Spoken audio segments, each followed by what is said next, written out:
आज हम लोग त्रिशिखी ब्राह्मण उपनिषद शुरू करेंगे। त्रिशिखी ब्राह्मण उपनिषद शुक्ल यजुर्वेद से जुड़ा हुआ है और त्रिशिखी नाम के ब्राह्मण थे, उन्हीं के नाम पर इस उपनिषद का नाम त्रिशिखी ब्राह्मणों उपनिषद पड़ा हुआ।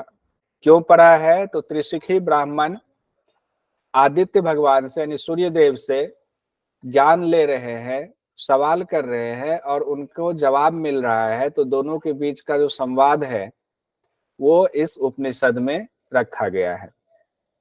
तो ब्रह्म को प्राप्त करने का उपाय है, तो उसकी पूरी व्याख्या दी गई है। कल हम लोगों ने योग चूड़ामणि को उपनिषद पढ़ा था, उसमें हम लोगों ने देखा था योग के 6 अंगों की चर्चा थी। इसमें योग के 8 अंगों की चर्चा है। अगर आपको आ जाए योग के अष्टांग योग की चर्चा निम्न में से किस योग उपनिषद में है, तो ध्यान रखेंगे त्रिशिखी ब्राह्मणों उपनिषद में अष्टांग योग की चर्चा। और ये 8 अंग जो पातंजल योग दर्शन में जो 8 अंग कहे गए हैं, नाम वही है, हालांकि मंत्र अलग है। साथ ही इसमें 10 यम और 10 नियम की चर्चा है, ये भी बड़ा इंपॉर्टेंट है। अगर आपको आ जाए 10 यम 10 नियम की चर्चा कहाँ पर है, तो हम लोग बता सकते हैं त्रिशिखी ब्राह्मणों उपनिषद में 10 यम और 10 नियम की चर्चा है। इसी में 18 मर्म स्थान भी बताए गए हैं, ये भी ध्यान रखेंगे। और योग के 2 मार्ग बताए गए हैं, ज्ञान योग और कर्म योग, ये अष्टांग योग के अलावे है। कहानी से शुरू की गई है। ऐसे ही कहते हैं कि एक बार त्रिशिखी नाम के ब्राह्मण थे जो आदित्य लोक में पहुंच गए। तो अगर ये ब्राह्मण आदित्य लोक में पहुंच सकते हैं तो इसका मतलब आप समझ सकते हैं कि कितने सिद्ध योगी रहे होंगे। ये सीधे आदित्य लोक में पहुंच गए और भगवान आदित्य से इन्होंने प्रार्थना की कि हे भगवान, हमें कुछ सवाल, हमारे मन में कुछ जिज्ञासा है, उनका जवाब दीजिए। तो भगवान की अनुमति हुई तो इन्होंने कहा कि हे भगवान, यह शरीर क्या है, प्राण क्या है, इसके कारण क्या है, आत्मा क्या है, ये सारी जिज्ञासा मेरे मन में है। तो आप हमें मेरी इन जिज्ञासाओं का समाधान कीजिए। उसके बाद भगवान आदित्य अब बोलना शुरू कर रहे हैं। वो कहते हैं, हे ब्राह्मण, ये सब कुछ शिव स्वरूप ही है, ऐसा जान। शिव का स्वरूप ही सब कुछ है, यानी जो भी दिख रहा है सब शिव से ही उत्पन्न हुआ है, ये मान लो। कहते हैं भगवान आदित्य त्रिशिखी ब्राह्मण को कह रहे हैं वही नित्य है। मतलब वही कौन? शिव नित्य है, वो शुद्ध है, निरंजन है, विभु है, मतलब हर जगह मौजूद है। विभु का मतलब आनंद स्वरूप है। शिव अपने एक ही दिव्य लोक से सभी को देखने के बाद लौह पिंड के समान तप्त होकर एक को अनेक रूपों में प्रकाशित कर देते हैं। यानी कि ये तब की बात बता रहे हैं जब उन्होंने सृष्टि की रचना की। तो सृष्टि की रचना कैसे हुई ये बता रहे हैं, क्योंकि अब उनको बताना है कि जब सृष्टि की रचना को आप जानेंगे, उसके तत्व को जानेंगे, तब जब उसका यथार्थ ज्ञान होगा तो आपको वैराग्य उत्पन्न होगा। जब वैराग्य उत्पन्न होगा तब आप जो है मोक्ष की तरफ जाएंगे। तो सृष्टि की रचना का क्रम कहा गया है। ब्रह्म से अव्यक्त की उत्पत्ति हुई, अव्यक्त से महत तत्व आया, महत से अहंकार आया। देखिए, अव्यक्त से महत आया, यहां हम लोग सांख्य में ये पढ़ चुके हैं। महत से अहंकार आया, सांख्य में ये भी पढ़ चुके हैं। अहंकार से 5 तन्मात्रा उसकी उत्पत्ति हुई, ये भी पढ़ चुके हैं। और पंच तन्मात्रा से पंच महाभूत की उत्पत्ति हुई, ये भी पढ़ चुके हैं। यहाँ पर कहा गया है उस पंच महाभूत जो ये दिख रहा है पूरे विश्व का प्रादुर्भाव उसी से हुआ। यहाँ पर एक चीज जो मिसिंग है वो है एकादश इंद्रिय की बात यहाँ मिसिंग है, जो कि हम लोग सांख्य में अहंकार से ही उसकी भी उत्पत्ति पढ़ते हैं। तो ये चूंकि सांख्य नहीं है, ध्यान रखिए, त्रिशिखी ब्राह्मणों उपनिषद पढ़ रहे हैं, इसके मुताबिक ये कहा गया। लेकिन क्या एकादश इंद्रिय नहीं है, सब आया हुआ है। अब यहाँ थोड़ा सा अलग ये बताया गया है, जो 5 महाभूत है उससे कई चीजों की उत्पत्ति हो रही है। किससे किसकी उत्पत्ति हो रही है ये पूरा क्रम बताया गया है। देखिए, बहुत सुंदर व्याख्या की गई है। आकाश से अंतःकरण, मन, बुद्धि, चित्त और अहंकार की उत्पत्ति हुई है। अब देखिए, ये बड़ा इंपॉर्टेंट है। आकाश से अंतःकरण की उत्पत्ति हुई है, मन की उत्पत्ति हुई है, बुद्धि की उत्पत्ति हुई है, चित्त और अहंकार की उत्पत्ति हुई है आकाश से। उसके बाद कहा गया वायु से, इन पांचों वायु की उत्पत्ति हुई, पांचों प्राण की उत्पत्ति हुई, समान प्राण, उदान प्राण, व्यान प्राण, अपान प्राण और मुख्य प्राण। अग्नि, अग्नि तत्व से स्रोत, त्वचा, चक्षु, जिह्वा और घ्राणेन्द्रियां, तो ये 5 ज्ञानेंद्रियों की चर्चा है। 5 जो सेंस ऑर्गन हम लोग कहते हैं, वो 5 सेंस ऑर्गन किससे निकला हुआ है? वो अग्नि से उसकी उत्पत्ति हुई है। उसके बाद जल तत्व पर आते हैं। जल से शब्द, स्पर्श, रूप, रस, गंध, इसकी उत्पत्ति हुई है।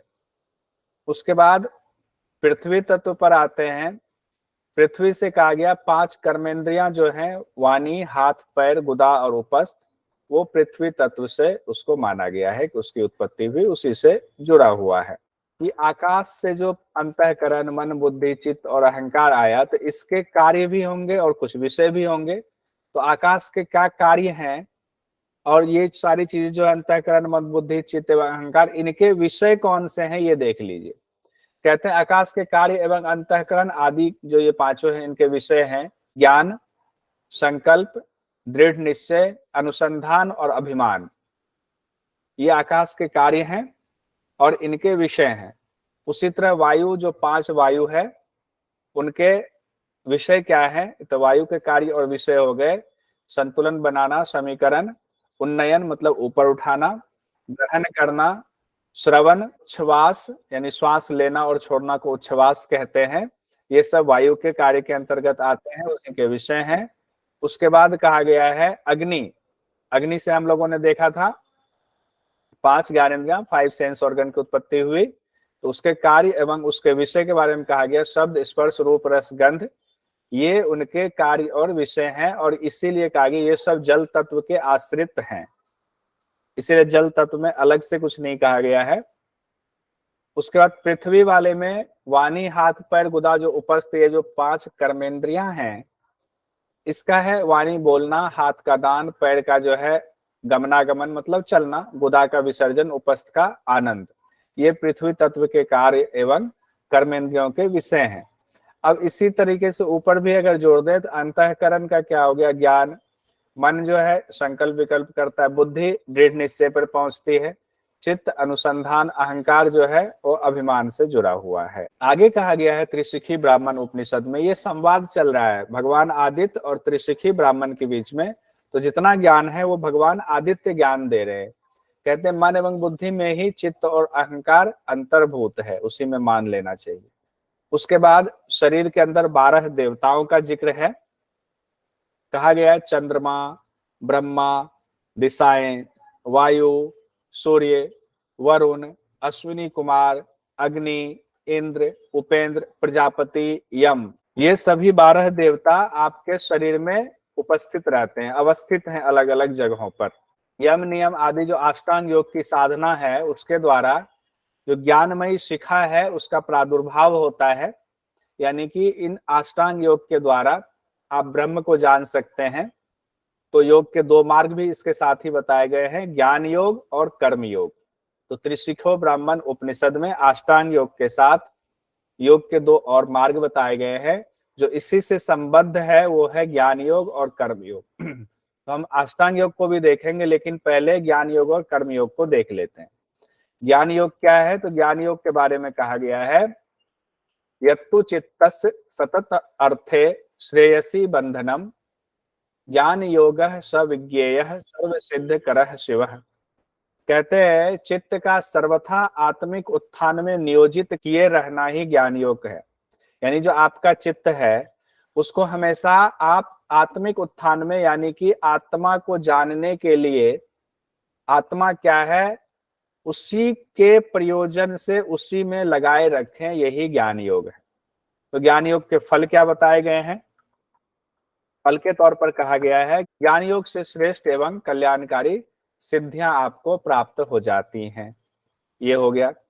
उसके बाद कर्म योग आते हैं। कर्म योग के बारे में कहा गया है कर्म और कर्तव्य के द्वारा शास्त्र के अनुकूल कर्मों में निरंतर मन को लगाए रखना चाहिए। यानी कि जो भी आप कर्म कर रहे हैं वो अनासक्त भाव से, वो भी इसमें जुड़ा हुआ है कि शास्त्र के प्रतिकूल नहीं, शास्त्र के अनुकूल कर्म करेंगे लगातार मन से पूरे भाव के साथ। और कर्म के द्वारा ही कहा गया है जीव का अस्तित्व है। कर्म फल के त्याग से शांति प्राप्त होती है। तो जो गीता में कहा गया है कि कर्म तो करेंगे लेकिन उसके फल के प्रति आसक्ति नहीं रखेंगे, जो मिला बहुत अच्छा है। उसके बाद कहते हैं मनुष्य को दोनों प्रकार के योगों का विकार रहित भाव से सेवन करना चाहिए। जो ऐसा करता है वह शीघ्र ही मोक्ष रूपी परम श्रेय को प्राप्त कर लेता है। अब उसके बाद अष्टांग योग पर आते हैं हम लोग। अष्टांग योग को एक एक करके देख लेते हैं क्या कहा गया है। अष्टांग योग के नाम तो वही 8 हैं, यम, नियम, आसन, प्राणायाम, प्रत्याहार, धारणा, ध्यान और समाधि, जो आपको पातंजल योग दर्शन में देखने को मिलते हैं। लेकिन मंत्र अलग है, ये ध्यान रखेंगे बस। यम के बारे में कहा गया है, शरीर एवं इंद्रियों के प्रति सभी प्रकार से वैराग्य की भावना ही यम है। और त्रिशिखी ब्राह्मण उपनिषद हम लोग पढ़ रहे हैं, इसमें 10 यम बताए गए हैं। वो कौन से 10 यम हैं?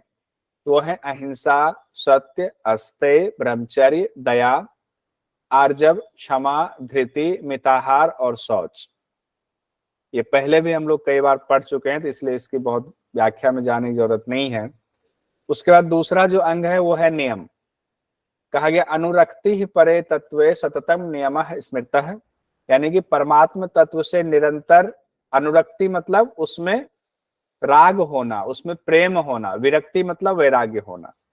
तो कहते हैं परमात्म तत्व से आपकी अनुरक्ति है अगर, तो वो नियम है। अब अगर आप भगवान में लगे हुए, उन्हीं से प्रेम में लगे हुए हैं, तो इसी को नियम कहा गया है। और 10 नियम बताए गए हैं। 10 नियम कौन कौन से हैं? तप, संतोष, आस्तिक, दान, आराधना, वेदांत श्रवण, ह्री, मति, जप और व्रत। ये त्रिशिखो ब्राह्मण उपनिषद के अनुसार 10 नियम बताए गए हैं। एक बार ये 10 यम और 10 नियम को हमने यहाँ भी कंपैरिजन करके नीचे लिख दिया हुआ है। 10 यम में अहिंसा, सत्य, अस्तेय, ब्रह्मचर्य, दया, आर्जव, क्षमा, धृति, मिताहार, शौच। 2 से 4 बार बोलेंगे, अपने आप याद हो जाएगा। 10 नियम में तप, संतोष, आस्तिक भाव, दान, आराधना, वेदांत श्रवण, ह्री, मति, जप और व्रत, ये 10 नियम बताए गए हैं। उसके बाद आसन में आते हैं। आसन में कहा गया है, इसकी जो पहले परिभाषा बताई गई है वो कहा गया है सभी वस्तुओं में उदासीन भाव ही सर्वश्रेष्ठ आसन है। अब देखिए आसन तो शरीर से जुड़ा हुआ है, अब इसमें भाव कहाँ से जोड़ दिया गया है? तो ये इसीलिए विशेषता के साथ बताया गया है कि सर्व वस्तून उदासीन भाव आसनम उत्तमम। कहते हैं सभी वस्तुओं में उदासीन भाव ही सर्वश्रेष्ठ आसन है। अब त्रिशिख ब्राह्मण उपनिषद में 17 आसनों का जिक्र किया गया है। स्वस्तिक आसन, गोमुख आसन, वीरासन, योगासन, पद्मासन, बद्ध पद्मासन, दोनों को अलग अलग दिया गया। पद्मासन अलग है, बद्ध पद्मासन अलग है। कुक्कुट आसन, कुर्मासन, धनुरासन, सिंहासन, भद्रासन, मुक्तासन, मयूरासन, मत्स्येंद्रासन, सिद्धासन, पश्चिमोत्तानासन और सुखासन। इस तरह से 17 आसन बताए गए हैं। और उस आसनों में पद्मासन का अलग से फल बताया गया है कि समस्त व्याधियों का नाश करता है और विष को भी खत्म कर देता है, विष के प्रभाव को भी नाश कर देता है उसका भी। और उसके बाद सभी आसनों को बताने के बाद एक साथ सभी आसनों का फल बता दिया गया है। कहा गया है कि जिस मनुष्य ने आसनों को अपने वश में कर लिया, यानी कि आसनों पर सिद्धि प्राप्त की, आसन को साध लिया, कहते उसने तीनों लोकों को मानो अपने वश में कर लिया हुआ है। ये आसन के बारे में एक साथ ही बताया गया। तो सभी आसनों को जिसने वश में कर लिया उसकी चर्चा की गई। उसके बाद अष्टांग योग में चौथे नंबर पर प्राणायाम है। कहा गया इस जगत के का जो असली स्वरूप है, इस जगत के स्वरूप को भली भांति समझ लेता ही प्राणायाम है। अनृत मतलब जो नहीं है, मतलब है तो सब कुछ, दिख तो रहा है, मिथ्या कुछ भी नहीं। मिथ्या का मतलब झूठ से यहाँ तात्पर्य नहीं है। मिथ्या का मतलब ये है कि ये बदलने वाला है, गतिशील है, स्थायी नहीं है। जो स्थायी नहीं है वही मिथ्या है। तो कहते हैं अगर आप इस स्वरूप को यथार्थ रूप में जान गए तो यही प्राणायाम कहा गया है। अब प्राणायाम कहाँ तो श्वास से जुड़ा हुआ है और कहाँ जो है मिथ्या स्वरूप की बात की जा रही है। पहले प्राणायाम से पहले आपको नाड़ी शोधन का अभ्यास करना चाहिए, और नाड़ी शोधन का अभ्यास करने के बाद फिर प्राणायाम का अभ्यास करना चाहिए। उसके बाद प्राणायाम के अभ्यास के दौरान इसकी लंबी व्याख्या की गई है। शरीर का माप बताया गया है कि 96 अंगुल का 96 अंगुल शरीर का माप है, और यही प्राण वायु को कहा गया 12 अंगुल बाहर स्वाभाविक तौर पर जाती है। प्राणायाम के बारे में ये कहा गया है। अब यहाँ पर 10 नाड़ियों की चर्चा है। कल भी हम लोगों ने 10 नाड़ी पढ़ा था, 10 मुख्य नाड़ी, लेकिन यहाँ पर जो 10 मुख्य नाड़ी है वो अलग है। सुषुम्ना, वैष्णवी, ब्रह्म नाड़ी, इड़ा, पिंगला। तो इड़ा, पिंगला, सुषुम्ना तो था ही, एक जो है ये वैष्णवी ब्रह्म नाड़ी यहाँ अलग कहा गया है, एक ये अलग है। उसके बाद गांधारी, हस्ती, जिह्वा, पूषा, यशस्विनी, अलम्बुसा, ये भी हम लोगों ने कल पढ़ा था योग चूड़ामण्यक उपनिषद में, ये वहां पर है। लेकिन कौशिकी, एक कौशिकी नाड़ी भी है, कौशिकी नाड़ी की भी चर्चा की गई है। तो एक बार देख लेते हैं, कंध से ये सारी नाड़ियां निकली हुई हैं, इसके बारे में। कंध के बीच में सुषुम्ना नाड़ी प्रतिष्ठित है और सीधी ऊपर की तरफ गई है। वैष्णवी ब्रह्म नाड़ी के बारे में कहा गया है, ब्रह्मरंध्र तक गमन करने वाली वैष्णवी ब्रह्म नाड़ी है, और ये जो वैष्णवी ब्रह्म नाड़ी है ये मोक्ष प्रदान करने वाली है, ध्यान रखिएगा। इड़ा बाई नासिका तक जाती कंध से निकलकर, पिंगला दाई नासिका तक गई है। गांधारी बाई आंख, ये भी बाई आंख ही कहा गया था चूड़ामण्यक उपनिषद में भी। हस्ती, जिह्वा दाई आंख। पूषा के बारे में कहा गया गुदामूल दाई कान तक गई है, यानी कि वहां से निकलने के बाद, कंध से निकलने के बाद गुदामूल से होते हुए ये दाई कान तक गई है, पूषा नाड़ी के बारे में। यशस्विनी के बारे में कहा गया है, ये भी कंध से निकलने के बाद गुदामूल से होते हुए बाएं कान तक गई हुई है। तो एक दाहिने कान तक, एक बाएं कान तक। पूषा दाहिने कान तक, यशस्विनी बाएं कान तक गई हुई है। अलम्बुसा नाड़ी के बारे में कहा गया है, मेढ स्थान के अंत तक नीचे की तरफ गई हुई है, यानी कंध से निकल करके मेढ स्थान के अंत तक नीचे तक गई है। कौशिकी नाड़ी के बारे में कहा गया है, कंध से नीचे पैर के अंगूठे तक कौशिकी नाम की नाड़ी गई है। तो ये थोड़ा अलग है। इसी के बारे में कहा गया है, अगर जैसे पूछ दिया था एग्जाम में, एक बार आया था क्वेश्चन कि पैर के अंगूठे तक कौन सी मुख्य नाड़ी गई हुई है, तो कौशिकी नाड़ी कंध से निकलकर पैर के अंगूठे तक गई हुई है। और नीचे कहा भी गया है कि ये 10 नाड़ियां कंध से निकली हुई कही गई हैं। इसके बाद प्राणायाम के दौरान ही 10 प्राण की चर्चा है। प्राण और अपान को इसमें प्रधान माना गया है। मुख्य प्राण और उसके स्थान और कार्य की चर्चा की गई है। पांचों मुख्य प्राण, उसके स्थान और कार्य को अब हम लोग देख लेते हैं। प्राण, पहला जो मुख्य प्राण वाला है, ये मुख, नासिका का मध्य भाग, हृदय, नाभि मंडल, पैर का अंगूठा। आप देखिए यहां तक कहा गया है प्राण के बारे में। इसके कार्य बताए गए हैं। आमाशय में स्थित जल, अन्न, रस आदि को एकत्र पहले करता है, फिर उसको पृथक पृथक अलग अलग प्राण को दे देता है कि आप ले जाओ, यानी कि पहले तो जमा करता है, फिर उसको पृथक पृथक स्थापित कर देता है। उसके बाद अपान वायु के बारे में कहा गया है। अपान वायु का स्थान गुदा, मेढ, जंघा और घुटना। देखिए गुदा और मेढ तो हम लोग जानते थे, जो नया कहा गया वो जंघा और घुटना भी कहा गया अपान वायु के लिए, तो घुटना तक चला गया। ये मलमूत्र विसर्जन कार्य में आ गया। समान वायु, शरीर के सभी अंगों में कहा गया है कि समान वायु है, और शरीर का पालन पोषण करता है ये समान वायु। उसके बाद उदान वायु के बारे में कहा गया है, चारों हाथ पैरों में और सभी संधि स्थानों में उदान वायु प्रतिष्ठित है। वायु को नभोगामी बनाता है, ऊर्ध्वगामी बनाता है। तो उदान वायु के बारे में कहा गया कि सभी वायु को जो है नभोगामी मतलब ऊपर की तरफ उठाने का कार्य उदान वायु करती है। व्यान वायु के बारे में कहा गया है कि इसका स्थान पहले बताया गया, कहाँ स्थान है, कहते हैं स्रोत, जंघा, कमर, एड़ी, कंधा और गले में निवास करता है। यहाँ जंघा यहाँ भी कह दिया गया है, और अपान वायु में भी कह दिया गया है, ये ध्यान रखेंगे। कमर, एड़ी, कंधा तो जो कॉमन है जनरली वो नहीं पूछा जाता है, जो कॉमन के अलावे अनकॉमन है उस पर ज्यादा ध्यान होता है।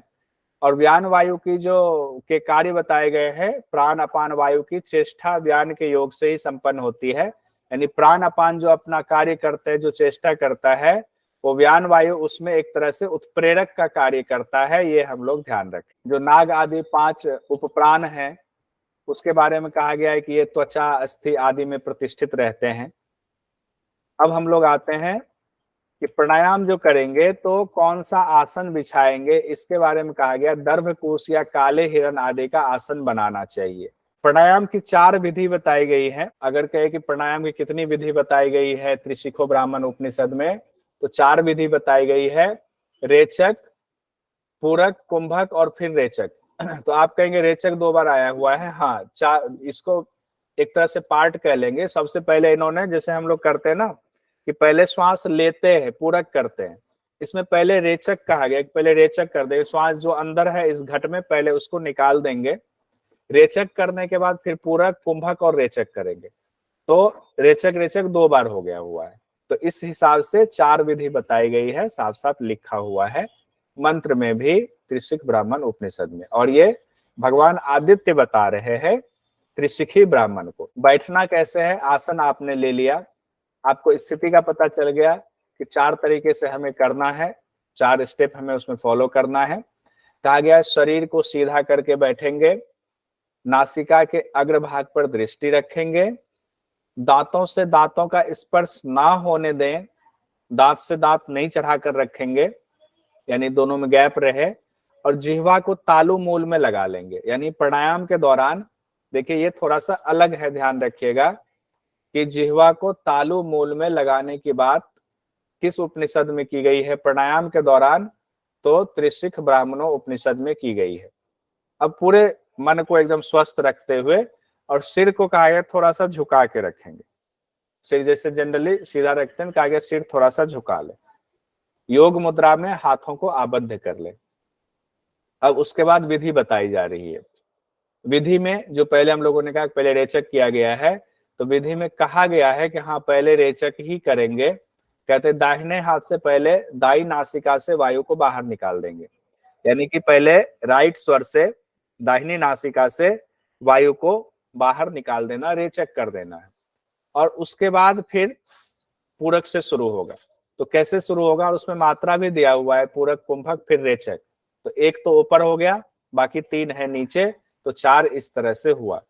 पूरक में कहा गया है 16 मात्रा से बाई नासिका से पूरक करेंगे। ध्यान रखिएगा, दाहिनी नासिका से पहले तो श्वास पूरा निकाल दिया, फिर बाई नासिका से हम पूरक कर रहे हैं।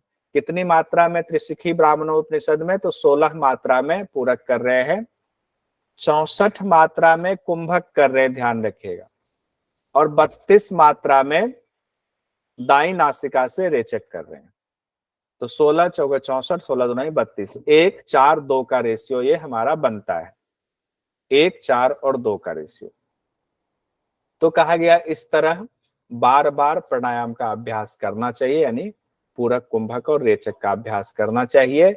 हे ब्राह्मण, यहाँ ब्राह्मण त्रिशिखी के लिए इस्तेमाल किया गया है, आदित्य भगवान कह रहे हैं। और आदित्य भगवान कह रहे हैं कि हे ब्राह्मण, इस क्रिया से सभी नारियां वायु से परिपूर्ण हो जाती हैं, हृदय रूपी कमल स्वच्छ और स्पष्ट हो जाता है। उस स्थान पर, यानी कि हृदय स्थान पर परमात्मा जो है वो वासुदेव के स्वरूप में दर्शन देने लगते हैं, यानी हमारे हृदय में वासुदेव का दर्शन होने लगता है। ये प्राणायाम के बाद कहा गया है। अब कब कब प्राणायाम करना चाहिए, तो 4 बार बताया गया कि 4 बार प्राणायाम करना चाहिए। वही है प्रातःकाल, मध्याह्न, सायंकाल और अर्धरात्रि। और संख्या के बारे में कहा गया है कि धीरे धीरे 80 मात्रा तक इसको बढ़ाना चाहिए। धीरे धीरे, साफ साफ कहा, ये नहीं पहले ही दिन में 80 मात्रा तक कैसे जाएंगे। तो धीरे धीरे रोज रोज अभ्यास करते करते जो एक लिमिट बताई गई है वो 80 मात्रा तक बताई गई है।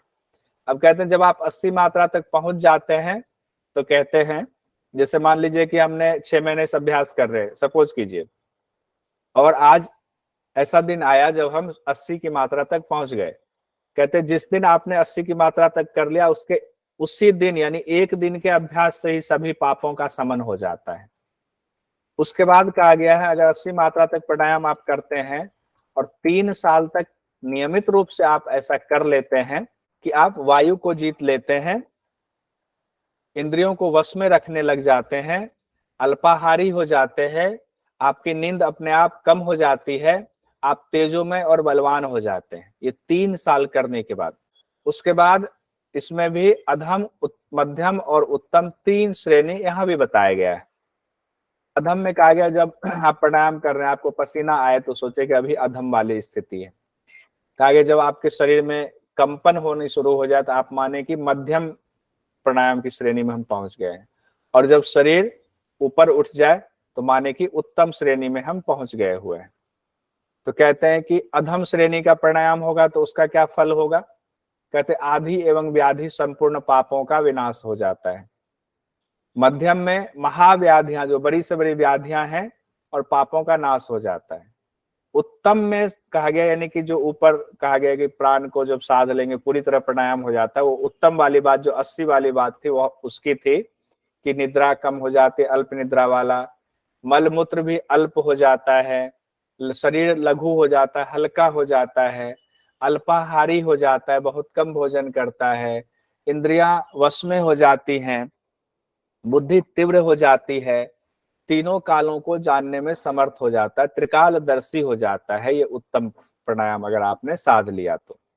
उसके बाद आगे कहा गया है शरीर में जहां जहां वायु की जकरन से, अब देखिए प्राणायाम की बात हो रही है, किस तरह से रोग को खत्म किया जाता है उसकी चर्चा सुंदर ढंग से की गई है। कहते हैं शरीर में जहां जहां वायु की जकरन की वजह से आपको रोग उत्पन्न होते हैं ना, उसको दूर करने के लिए, उसको नाश करने के लिए उन उन अंगों पर वायु को धारण करना चाहिए, और उन उन अंगों पर अगर हम वायु को धारण कर लेते हैं तो रोग रहित हो जाता है वो अंग। जैसे कि कहा गया है उदाहरण देते हुए कि नाभि कंद में प्राणों को धारण करने से पेट के रोग नष्ट हो जाते हैं। अगर आप नाभि कंद में प्राण को धारण किया तो पेट से संबंधित रोग खत्म हो जाएंगे, और नासिका के अग्रभाग पर प्राण को धारण कर लिया तो दीर्घायु हो जाएंगे और शरीर में लघुता आती है, ऐसा कहा गया है मंत्र में। उसके बाद भगवान आदित्य त्रिशिखी ब्राह्मण से आगे कहते हैं कि मन की धारणा से प्राण की धारणा उत्पन्न होने लगती है, और मन को स्थिर करने के लिए प्राण धारणा अनिवार्य है। तो प्राण को अगर हम पकड़ेंगे तो मन हमारा स्थिर होने लगेगा, और जब मन स्थिर होने लगेगा तो प्राण की धारणा उत्पन्न होने लगेगी। यानी मन और प्राण एक दूसरे से जुड़ा हुआ है। तो मन को, इसीलिए अब मन को पकड़ना आसान नहीं है, तो प्राण को पहले पकड़ो तो आसानी से मन में कंट्रोल में आ जाएगा। अलग सी चीज बताई गई है, कहते हैं कि आपके जो जितने अंग हैं उसमें नाड़ियां गई हुई है, उनमें रक्त का संचार भी हो रहा है, वायु का संचार भी हो रहा है। तो नाड़ियों की वजह से हर जगह पोषण पहुंच रहा है आपके शरीर के एक एक अंग में। अगर वो अंग वहां तक पोषण ना पहुंचे, नाड़ियां फड़कना बंद हो जाए, तो उसको समझना चाहिए ये अनिष्ट का संकेत है। यानी कि अब आपकी जीवन लीला समाप्त होने वाली है। तो किस अंग में फड़कना बंद हो जाए या वहां पर स्फुरन बंद हो जाए तो कितनी हमारी उम्र बची हुई है, इसका संकेत यहाँ बताया हुआ है। आगे जब ऐसा होने लग जाए तो फिर आपको पूरा ध्यान अपने मोक्ष की तरफ देना चाहिए, मोक्ष में जुट जाना चाहिए, परेशान नहीं होना चाहिए।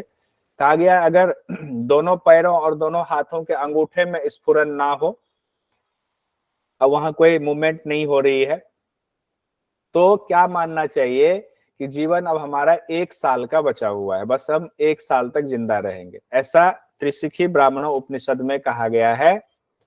भगवान आदित्य त्रिशिखी ब्राह्मण से कह रहे हैं। मणिबंध यानी कलाई, और हाथ की कलाई को इसको मणिबंध कहते हैं ना, और टखना जो पांव वाला होता है, अगर वहां पर स्फुरन ना हो तो कहते हैं तब मानना चाहिए कि आपकी उम्र जो है 6 महीने बची हुई है, यानी आपकी आयु की सीमा 6 महीने की है। कहा गया कोहनी, अब कोहनी अंगूठा से शुरू किया, मणिपुर में आया, इसी को मणिबंध कहा जाता है। उसके बाद कोहनी पर आ रहे, कहने कोहनी में जब स्फुरन बंद हो जाए तो क्या माने कि अब जीवन की अवधि हमारी 3 महीने की शेष बची हुई है, 3 महीने में हमारी जीवन लीला अब समाप्त होने वाली है। पेट और लिंग में स्फुरन ना हो तो क्या माने 1 माह में हमारा जीवन समाप्त होने वाला है।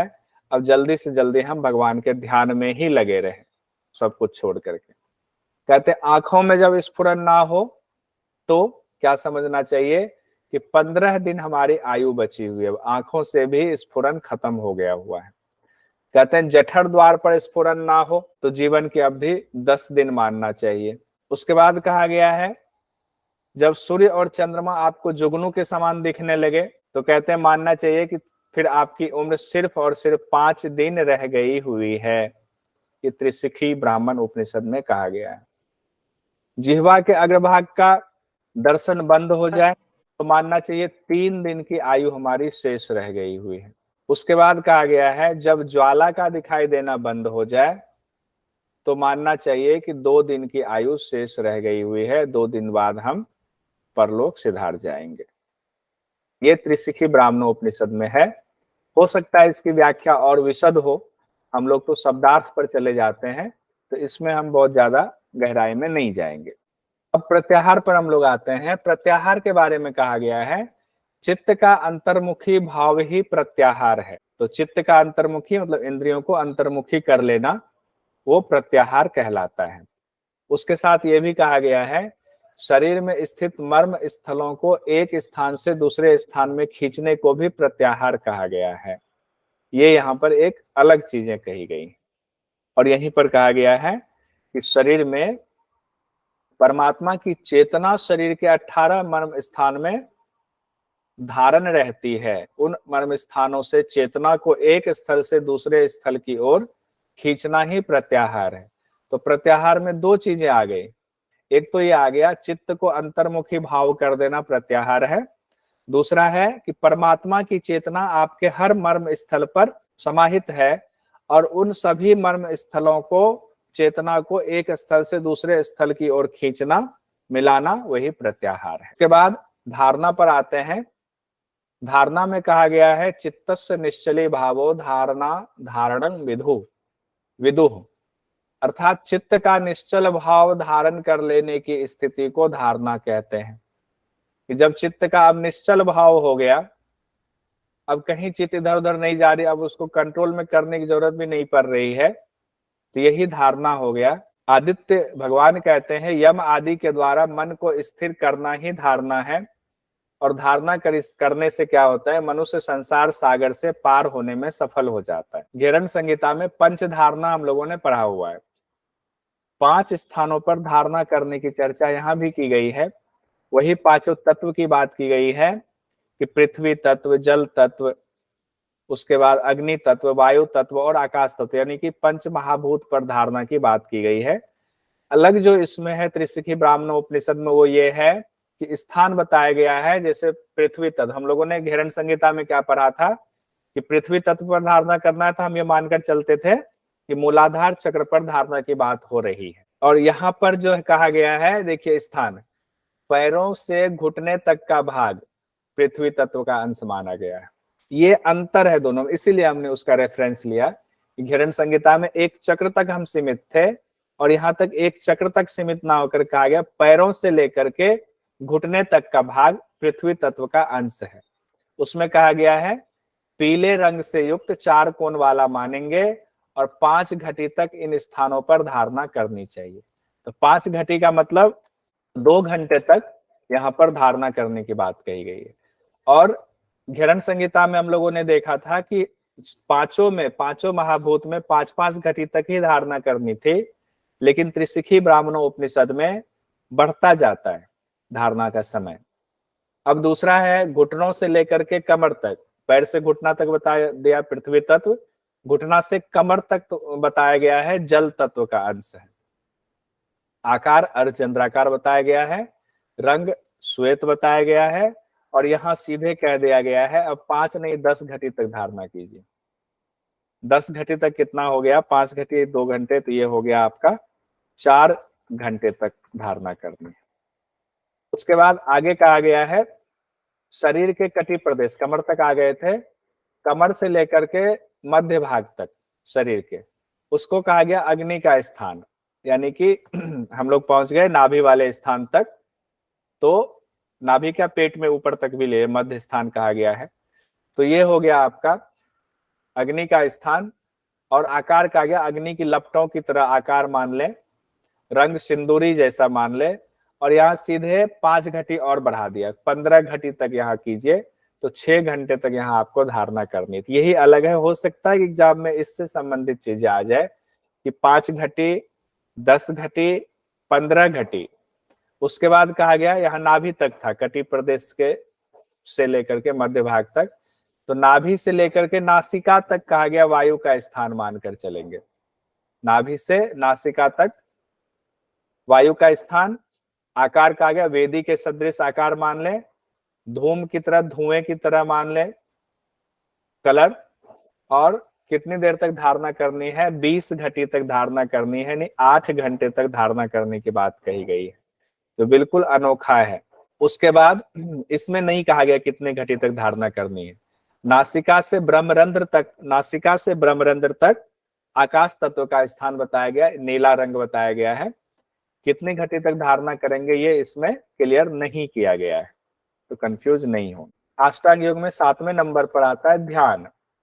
ध्यान के बारे में कहा गया है सोहम शिवोहम, शिवोहम कहते हैं ना, कहा गया कि मैं चिन्मात्र स्वरूप हूं, इस प्रकार का चिंतन ही ध्यान कहलाता है। यानी कि मैं ही ब्रह्म हूं वाली स्थिति जब चिंतन करते हैं, हो नहीं गए हैं अभी, हो तो समाधि में जाएंगे, इस तरह का भाव उत्पन्न करना, इस तरह का चिंतन करना, ये ध्यान कहलाता है। तो विधि में बताया गया है हृदय कमल के मध्य में स्थित चैतन्यमय ज्योति स्वरूप, तुर्यातीत, आनंदमय, चिन्मय, प्रकाशवान, विभु रूप परब्रह्म का दीपक की तरह मणि के प्रकाश रूप में ध्यान करने से योगी मुक्त हो जाता है। यहाँ हृदय में ध्यान करने की, हृदय में परब्रह्म का ध्यान आप कीजिए, तब आप मुक्त हो जाएंगे। और जब ध्यान की सिद्धि होगी तब आपको समाधि मिलेगी। तो अष्टांग योग में जो 8वां है वो समाधि के लिए कहा गया है कि जब ध्यान करते करते पूर्ण रूप जो आपका है वो विस्मृत हो जाता है, यानी कि अब जिस चीज का ध्यान है उसी में हम तदाकार हो रहे हैं, हमारा अपना जो स्वरूप है उसका बिल्कुल ही हम ध्यान उसका नहीं रहा, ये समाधि की स्थिति है।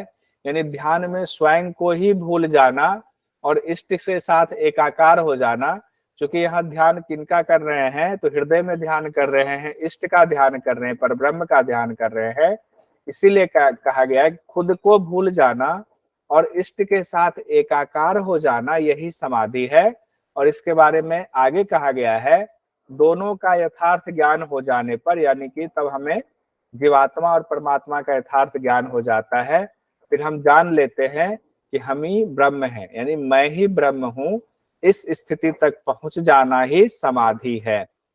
कहते इस समाधि की अवस्था में सभी वृत्तियों का नाश हो जाता है, अब कोई चित्त की वृत्तियां नहीं बचती हैं, क्योंकि समाधि हो गई तो प्रकृति से आपके संबंध खत्म हो गए। तब वह योगी परमात्मा को प्राप्त कर लेता है, पर ब्रह्म को प्राप्त कर लेता है। फिर वह इस नश्वर संसार में जन्म नहीं लेता है, यानी कि मृत्यु, जन्म मृत्यु के बंधन से छूट जाता है, यानी उसको कैवल्य की प्राप्ति हो जाती है। यह हमारा त्रिशिखो ब्राह्मण उपनिषद कंप्लीट हो गया।